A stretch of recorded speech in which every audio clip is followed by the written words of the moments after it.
Welcome to App Stories, a weekly exploration of the world of apps. Today's show is brought to you by Adams and Moo. I'm John Voorhees, and with me is Federico Vidici. Hey, Federico. Hey, John. How are you? Oh, I'm freshly back from Los Angeles, California. Well, I'm jealous. Sounds fun. Well, we're recording this actually before I left. I'm going to break the I don't know what they call it, the third wall, the magic of podcasting. You ruined all the magic. I'm ruining the magic because we're actually recording this before I leave. But I am about to go, and I've been thinking about travel. And I want to talk about travel stuff today. But before we get into that, I want to see how the iOS 13 review is going. Because, this is that time of year, Federico, where you become very quiet. And there will be these long silences where there's no Federico in my life. And then every now and then it's like the submarine comes up from the bottom of the sea and the periscope goes up and a message is sent to John. Is that how you think of me? Yes, you're sitting on the bottom of the sea in your submarine working on your review. And I don't know, a couple times a day I hear from you. So yeah, it's not like you're gone completely. But if we weren't recording this show, I don't know that you and I would be chatting that much over the next few months. I actually like the idea of working in a submarine in complete isolation. If it were not for the fact that I'm incredibly scared of depths and, just the ocean. I was going to say, wouldn't you be a little claustrophobic working in a submarine? I'm not claustrophobic. I would like to sit in a submarine but above ground. Oh, that's weird. In a very small. I mean, submarines, if you think about it, need to be constructed somewhere. It's True. not like they just spawn from the deep waters. True. So I would like to work where the submarines are built and just sit inside the submarine, but not in the water. All right. Well, I'm adding to my task manager right now a to-do, which is contact the Italian Navy and see where they make the Italian submarines, and perhaps I wouldn't be surprised if it was close to Rome. I mean, you've got a port right there. Who knows? It's very possible. In any case, so I'm deep in the writing process right now. It's the time of the year where when I'm trying to get as much writing done as possible before going on a vacation, on a break. I need a break. Yep. And I need to go to the beach, and I need to spend some quality time with my girlfriend and my dogs. So every July, I reserve a couple of weeks just for myself, just to get some writing done. It's been, I think, a bit slower than usual, but also primarily because my schedule has been different from previous years. I didn't have as much time as before, but I think it's going well. So something that I think I mentioned either here or Unconnected, or maybe in both places, is that this year I would like the review to be more, I'm struggling to find an adjective. Approachable does not quite describe it, but more conversational, more practical. Okay. Less on the developer framework side. I mean, I'm still studying new APIs in iOS, and I'm still trying to understand what the new features for developers are like. But the entire tone, I think the overall tone of the review, it's going to be more similar to my Beyond the Tablet story than previous iOS reviews. And maybe you could say that that's the sort of change that I've been pushing towards for the past couple of years, right, to try and not focus so heavily.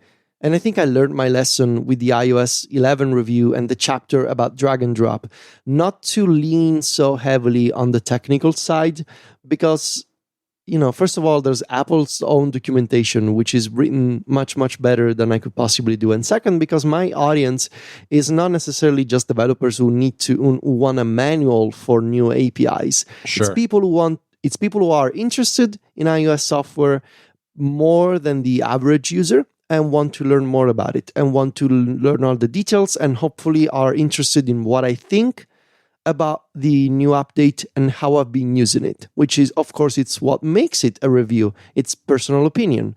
So I think it's been going well because I've been able to strike that balance of sharing my thoughts while being mindful of technical changes and design changes and all that kind of stuff. So it's got the same overall tone and flow, I think, of the Beyond the Tablet story.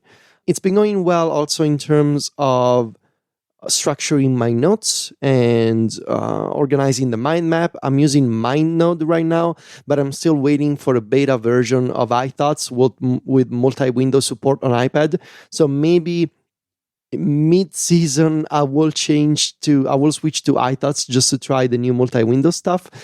I'm not super happy about my text editor situation in that I'm using Drafts, which is pretty good. It crashes a bunch. Of course, it's a beta, so I'm not complaining, but it's not great for me personally.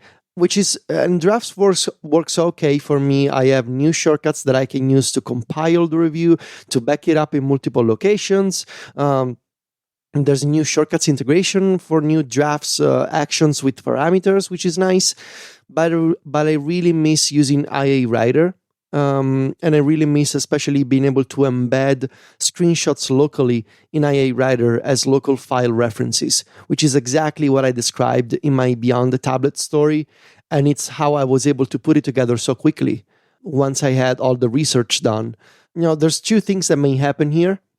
One of them is Greg Pierce will come up with a solution to replicate the IA Writer setup so that I can have locally embedded file references, right? So that I can embed images and all that kind of stuff as a line of text inside of Draft. I don't think that's going to happen. The second possible outcome, and the ideal one, would be that IA Writer releases a beta with iOS 13 compatibility and support.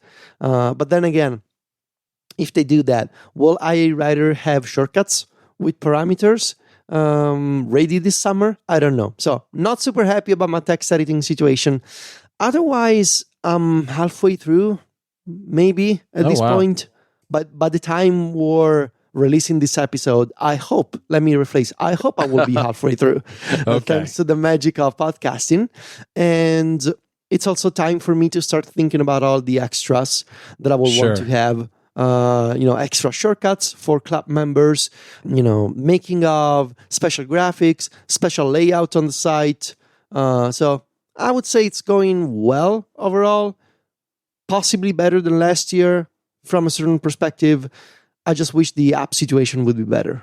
Yeah, it's really tough this year because the betas are very rough, and I've felt the same issues because, for instance, one of the stories that I'm going to do over the summer is a story on CarPlay, and I really need to start testing that, but I've been a little hesitant to put it on my phone because I'm about to go on this trip to LA, and I don't want my phone to not be working while I'm traveling. So I'll either do it this weekend and just rely on a family member's phone while we're traveling if there are problems, or else I'll do it as soon as I get back. I haven't really decided yet, but that's what I think I'll do. And I think your approach to the review makes a lot of sense to me. I mean, it's not like you don't know the technical details. I mean, that's what informs your personal opinion about it and the more high level stuff. But I think that's what ultimately what most people care about is how it's going to affect the way they use iOS and not necessarily the technical details about how it's implemented by developers. So that makes a lot of sense to me. I mean, I do the same thing. I watch a bunch of WWC videos as I get ready to do the Mac OS review, and I don't necessarily dive into the details that are in those sessions, but they do make a big difference in understanding exactly what the parameters and limits of each of the things happen to be. So yeah, that sounds great. I hope the rest of your July goes well. Thank you. I hope so too. This episode of App Stories is brought to you by Atoms. Atoms are the ideal everyday shoe. They're the world's first shoes to be available in quarter sizes. Yes, that's right. Quarter sizes. And because 60% of the people in the world have one foot that's bigger than the other, Atoms allows its customers to get different sizes for their left and right feet. They do that by sending you 3 pairs in quarter size increments so that you can pick the ones that fit just right and then return the rest for free. This is a fantastic feature. I don't know about you, but I really struggle to find shoes that fit just right. If they fit perfectly right on my right foot, a lot of times they pinch on my left foot because my left foot is just a little bit bigger than the right one. And that's no way to go through the day. Adams shoes are unisex and deliver effortless fit, form, and function. Every little detail of these shoes has been considered so that people not only could wear them as everyday shoes, but they'd want to wear them as everyday shoes. Adams use a proprietary foam midsole that offers cloud-like cushioning that feels just as comfortable on day 100 as it does on day 1. Every little detail has been carefully and thoughtfully designed. For example, the stretch laces on Adams were designed to stay tied and allow your shoes to be easily slipped on and off. On top of that, the breathable woven upper has an antimicrobial copper lining that prevents odor. Adams are so popular that, in fact, there was a 40,000 person wait list before they even launched publicly. But you can get your shoes now. The Model 000 has a simple, timeless design that's inspired by classic tennis sneakers. It's available in 3 colorways: black and white, black on black, and white on white. And there's a limited edition gray colorway that's exclusively available to people who have already purchased a pair of Adams. The shoes are available at adams.com for $179. Again, that URL is adams.com to get the ideal everyday shoe. Our thanks to Adams for their support of App Stories. We should talk, because we're both talking a little bit here, I guess, about travel and taking time off and things like that. And I know you've been to the beach quite a few times already since WWC, and I'm about to head off to LA and going to spend a long weekend in Woodstock, Illinois with our good friend Stephen Hackett at the end of the month. So I thought we would talk a little bit about travel and how that impacts the way both the apps we use, but also the gear and the kinds of things that change when we're away from our normal setups. Because, when we're at home, we've got things the way we like them, and it's pretty much optimized for what we do, but you just can't up and take everything that you use every day when you're going for just a weekend at the beach, or maybe even a week to WWC. So, and I think those kinds of things are very different. And so I want to talk to you, I guess, about vacations, like real vacations where you're just, you're not really working, versus work type travel, which would be, for instance, going to WWC, and how those things differ, and how, the length of time away affects what you do, and that sort of thing. Sound like a plan?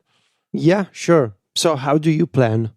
Well, WWDC is the most difficult trip in my entire year because we're working while we're there, and it's also a long trip. So I usually go out for 8 days, and this year was interesting for me because, I know you gave me a hard time because I took a lot of stuff. I took a lot of gear to WWDC this year. And that was, though, in part because there was so much unknown. We didn't know whether there would be new hardware released. We knew that we might be doing an interview with someone, but we weren't sure who. There were a lot of things that were unknown going into that. And there always are, but this year especially. And so what I don't want to ever happen when I'm in San Jose for the conference is to get there and realize, oh no, I need X, and then be stuck, I don't know, trying to go to the Apple Store or a Best Buy or some other place to find a piece of gear that I need. So when I'm on a long trip and there's work involved with it, I bring a lot. And I usually travel with my MacBook Pro. Still got a 2016 MacBook Pro, and I can use that's along with me because we usually have some sort of podcasting that we need to do while we're in San Jose, or at least editing of podcasts. So I've got that, and that's available. I always bring my nice Sony camera because it's always funny once you head out to San Jose, and until the actual conference kicks off and you go to the keynote, you don't have any images for the website. And we could keep posting the same kind of artwork from the invitations, but that gets a little boring. So one of the first things I do when I get to San Jose is I go over to the convention center and try to get some photos of the setup outside and the banners and all of that. And I like to have a nice camera to do that, so I bring that. I always bring my iPad Pro too, because, as nice as it is having my MacBook, the fact that I have an iPad that has a cellular connection so I can get data that way if the Wi-Fi is not working with all the nerds on the hotel Wi-Fi and that sort of thing, I've got a backup way to get to the internet. So I always have that along with me as well. And I guess that's the core of it. Although, as you know, I brought a lot of little accessories and other. Oh, there's a lot more. Don't stop. I brought some lighting. I brought some.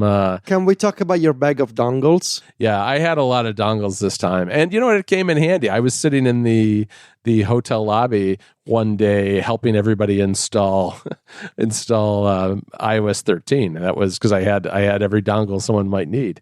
So I was doing that, and yeah, I don't know. I mean, that part of that's just because of the being in between USB-C and other versions of USB. So, when we're doing a podcast recording, my microphone uses USB Mini, I guess it is. And then I've got other things that charge by USB micro and some things that require A. So yeah, I end up with a lot of different cords and cables, and I probably overdid it a little bit this past year. But yeah, that's not the heavy part. The heavy part is bringing both an iPad Pro and a 13-inch MacBook. That's a little cumbersome. And I will admit, I also brought my iPad Mini this year. So I had a lot in that backpack. It was pretty heavy. So one computer, two iPads, yeah, one phone, an iPod Touch. That was for iOS 13. Jeez. Some camera gear. Yes, there was a lot. I didn't bring a tripod or anything like that, I don't think. I brought a mini tripod. Would you say there's anything you wish you didn't bring because it turned out to be useless? Yeah, I didn't need to bring the devices for the betas, like the iPod Touch and the iPad Mini. That could have waited until I got back. I really didn't need to install that stuff while I was there because I didn't really have a lot of time. And that's happened to me in the past. I would like to know that I have something to put it on. On the other hand, I don't really have the time to really dive deep into the betas while I'm in San Jose. So that probably in the future I will leave behind, I think. But I do expect next year to be bringing an iPad and a MacBook again, just because it doesn't look like iOS 13 is going to have any kind of changes to the audio systems. So if we're doing any kind of recording while we're there, I'll need to have a MacBook with me. If that for some reason ends up being something we don't do and we don't expect to do, then I'd leave it behind. But at this point, I still feel like when I go away for a solid week on something that's related to Mac stories, that I need both of those for now. Mm-hmm. I have a very different strategy from John when it comes to of course going to WWDC. There's a common mistake that I keep repeating, which is bringing my Nintendo Switch. I never end up having time to play the Nintendo Switch after all. That's one thing I gave up this year. The year before I brought mine, I was like, there's no time to play your Switch. Yeah, that I should probably reconsider for next year's, because I never actually do it anyway. I never have time to play with my Nintendo. So that I will learn. But otherwise, I just try and bring whatever is absolutely necessary for me. No Mac, just my iPhone and my iPad Pro. And I think for the past couple of years, I've also been bringing an additional iPad, which I've been using to install the beta of iOS and this year iPadOS as soon as possible. So I installed the beta on my big iPad Pro, and I left the 11-inch on iOS 12. And then when I got back home, I waited a couple of weeks, and I also put iPadOS on the 11-inch Pro. A few adapters, especially because coming from Italy, we have a different wall plug. Right. So I need to bring power adapters for the US. Otherwise, I try to bring as little as possible in terms of electronics. I have a big battery that I have with me all the time in my Tom Bean messenger bag, which is what I use to go to sessions and to WWDC in general. So I always have a USB-C battery pack with me. I'm not a big believer in the idea of battery packs should be as small as possible. I never had those small batteries that can only charge your your iPhone once. Right. I like to have not a huge battery, but I like to have a big battery that can charge my iPhone and my iPad Pro, just so I have that peace of mind. Something I do in terms of apps and software is I always have a folder on my phone called Around that includes location or travel based apps, things like Lyft, or like the wallet, for example, or apps to, like, I used to have Google Trips. I don't think Google Trips is a thing anymore. I'm not sure, but in any case, I bring that folder to the second screen of my iPhone Springboard, and I also remove the wallet app from the folder and put it somewhere on my home screen so that it's easier to get to, because it's where my Apple Pay card is, it's where my tickets for flights and or other events that I'm going to, such as the WWDC ticket, is in there. So I try to have to have quick access to location-based apps and to my wallet whenever I'm at WWDC.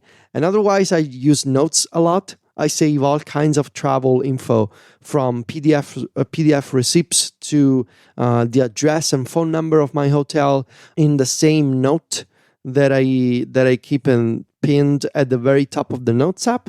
And that's essentially what I do. Otherwise, I just, again, when I'm at WWDC, I need to be able to take notes as quickly as possible. So I save a lot of notes in a dedicated, WWDC 2019 folder for all kinds of sessions or topics or ideas that I may have. And I try to delegate other things to John and Mike as much as possible. So things like microphones and audio gear. And of course, there's Steven that does an excellent job with that stuff, because I don't want to think about it. So I'm fortunate enough to have good friends like John and Mike and Steven who take care of those things for me. Yeah, I have a travel microphone now, so I don't have to break down my setup at home. It's an Audio Technica microphone. I know it's one of the ones that's relatively inexpensive that Marco had reviewed way back when he did his big review of microphones. And it's a good one for traveling, because if something happens to it because I'm traveling, it's not gonna be that painful to replace. So I brought that along as well. And then I also rely a little bit on Mike and Steven if you and I need to do something while we're there. I think the app idea of pulling things out of folders and moving them to either the first or second screen makes a lot of sense too. I do the same thing. It's usually, for me, it's things like Maps, Lyft, Wallet, and usually some sort of airline tracker type of app that I put on my first page or maybe the top row of the second page. I have those going with me. And I should mention, I always bring the Apple battery case. Now, I know you use that year round, right? Yeah, I do. Except when I'm like going out for dinner or like a social event where I don't want to have a bulky iPhone in my pocket, because maybe I'm wearing jeans or something, or I'm dressed nicely and I don't want to have this huge bump. It looks like a giant brick in your pocket. Yeah. So, and also when battery life is not a concern, because we usually go for like to a restaurant that is very close or something like that, and I know that I'm gonna be back home in like 4 to 5 hours. I take out the battery case and I slip on the usually the leather one. Okay. I have a nice Apple red leather one that looks very nice and fancy, so I use that one, which also makes the iPhone easier to remove from my pockets because it just slides, because it's not made of silicone, which is grippy. Yeah, it is very grippy, and that drives me a little bit crazy about that case, but especially since it's so bulky, it's just hard to get in and out of your pocket. On the other hand, it is perfect for travel, so I use that an awful lot. Beyond that, I guess, the shorter trips, I travel a lot lighter. For this trip to Los Angeles, I'm just going to be taking I'm going to take the iPad Pro, because it is a device that has a data connection that if I need that, I've got it. I'm not bringing a Mac. I'll have my phone, of course, and that's about it. I mean, I'm not going to bring my big fancy camera, even though I'm going on a trip and there'll be lots of nice things to take pictures of. I'm planning to just use my iPhone, because we're going to be in LA. It's going to be warm. It's going to be hot. I'm going to be in shorts. I don't want to have a big bulky camera around my neck, carrying that around with me. I just want to travel light and be able to get from place to place as easily as possible. So in that circumstance, it just pays to have as little as possible with you. And that's what I'll be doing when I'm there. This episode of App Stories is brought to you by Moo. Moo is an online print and design company specializing in customizable business cards, postcards, stickers, and more for your business. Moo is having a semi-annual sale right now, and it's live on moo.com/relay until July 23rd. They have 25% off everything. It excludes shipping and gift cards, but it's the perfect time to reorder and stock up or design something totally fresh and new. Moo rarely has such a big sale, so don't miss out on this one. Head on over to moo.com/relay today to check out all of Moo's suite of products, including business cards, postcards, invitations, letterhead, stickers, notebooks, and flyers, so you can seamlessly promote yourself and your brand. And you can count on Moo's quality. They have special finishes like gold foil and a new silver foil, raised spot gloss, and letterpress. And it's all those little touches that make you stand out. And if you don't want to design your own card, Moo recently rolled out new templates for business cards too, which are inspired by their most creative customers. I've been using Moo business cards for about 5 or 6 years now, and I absolutely love them. I just reordered a whole new set right before WWC, and I was handing them out while I was there, and I've been really happy with them. Once again, go on over to moo.com/relay before the 23rd to get 25% off. That's moo.com/relay. Our thanks to Moo for their support of App Stories. Anything else that you want to mention about what you do when you actually don't need to get work done? Like any apps or, I don't know, anything else? No, not really, because for me, one thing, I guess, one strategy I sometimes use when I go on a family vacation, just to kind of minimize the distraction, is I'll keep Twitter alive, but I will go through and I will mute a lot of tweet-heavy accounts, and I'll just mute them for a week. And when I come back, everything will be back to normal. But it's a way to reduce the volume of Twitter without actually deleting the app or doing anything more drastic. I don't see all the stuff going by, and I'm not tempted by it because there tends to be less going on. So that's one thing I've done in the past, and I'll probably do that when we go to California. I was just thinking about that this morning. But other than that, I don't change the apps I use so much. I assume I'll be using them a lot less, but I don't really change what's on my phone for a trip like that. So what I do when I go to the beach, so my parents have a beach house, which is not directly on the beach, but it's very close, like 2 minutes. Mm-hmm. Usually when I go, I intend to get no work done because it's my vacation time, and I think it's very important to have some time off, especially when I'm doing these huge writing projects in the summer. It's always good for me to step away from that, spend a few days at the beach, recharge, and because I always have that background process going on in my brain of thinking about the review anyway, so that always happens. So all I need to do is no work, which means no writing, no email, no nothing, except for taking notes and saving ideas. Because this is something that I learned about. We actually discussed this about on Mac Stories Unplugged, which is our podcast for Club Mac Stories members. If you like App Stories, I think you're gonna like what we do on Mac Stories Unplugged. The idea that everything is research, and we always think of ideas for Mac Stories or the podcast or shortcuts or whatever. And so even though I'm on vacation, I accepted the reality. I cannot turn off that part of my brain that thinks about the review or iOS or shortcuts in the background. It's almost out of my control, really. So, and sometimes an idea just pops up in my brain because I'm doing something completely unrelated, and I realize, I can actually write about this in the review, or maybe it should be a shortcut. So all I need to do is to make sure that I have extremely fast access to my notes. Mm-hmm. So something that I've started doing this year, because of the improvements for adding shortcuts to the home screen, what I did was I created a shortcut in the Shortcuts app called Review.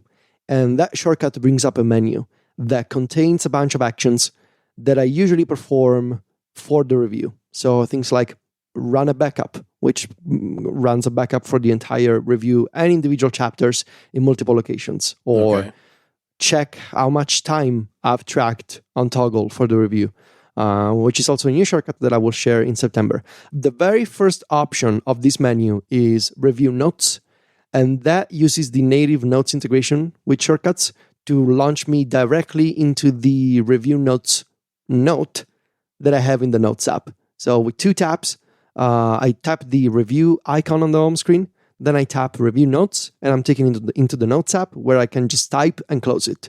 So that for me is essential. Even though I'm on vacation and I'm not working, to be able to have a thought and save it in 10 seconds is really essential for me. And then I can organize it later when I'm actually back home and working.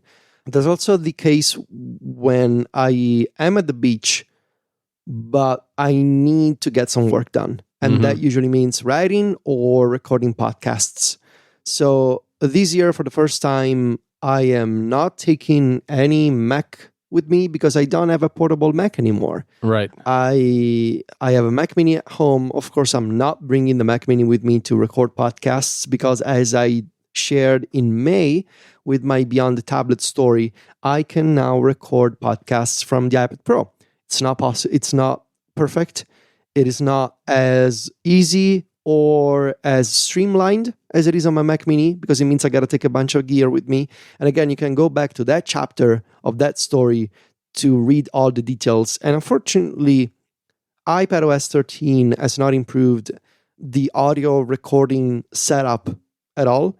I still need to take 2 audio devices with me. So an external USB recorder, the microphone, and an external USB interface. So from a visual standpoint, those photos that I took in May to show off my iPad podcasting setup are still, the setup still looks the same today. Those photos are still, a good representation of all the cables and adapters that I need. But with iPadOS 13, I no longer need to take the Wi-Fi box that allowed me to browse the contents of an SD card using a local Wi-Fi network, because I can now just plug the SD card into the iPad using the USB to SD card adapter that Apple makes and find the recorded audio file natively in the Files app, because the SD card shows up in the sidebar thanks to iPadOS 13 and the new Files app.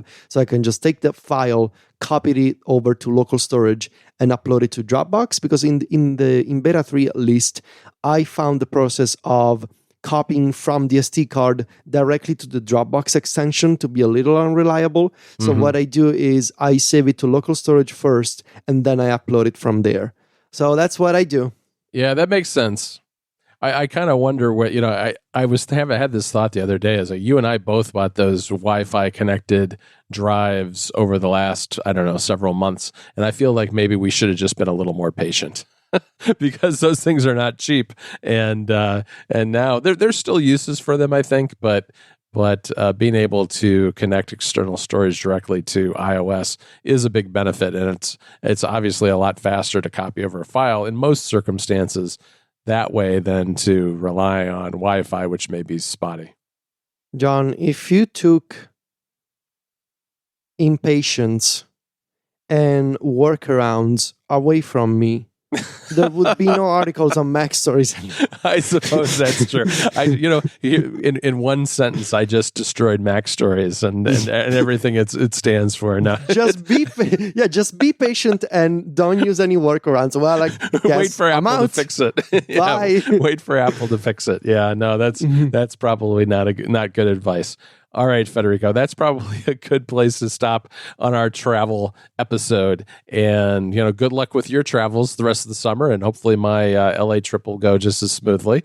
I'd like to thank our 2 sponsors again. That's Adams and Moo. And you can find me and Federico over at macstories.net writing, as well as on Twitter and Instagram, where Federico is at Viticci. That's VITICCI. And I'm at John Voorhees, JOHNVOORHWS. Talk to you next week, Federico. Ciao, John.